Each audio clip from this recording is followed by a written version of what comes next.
how to change time zone on Nintendo.com.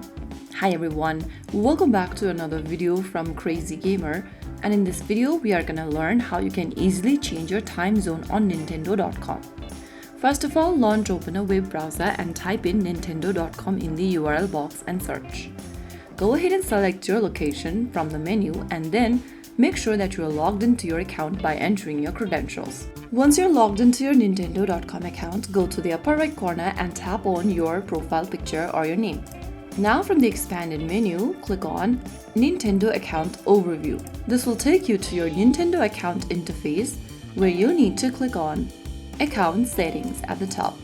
Now, you'll come across this user information page. From the page, click on Edit right next to Profile and go to the time zone drop-down and click on it. Now, choose the time zone you want to change to. If you've selected incorrect time zone, then you can go ahead and select the correct one right now. And once you are done, click on Save Changes. Soon after you do that, you will be able to change your time zone in Nintendo account. That is how it's super easily done. If you found the video helpful, don't forget to like, share, and subscribe to our channel. I will be back again in the next episode. Thank you for watching.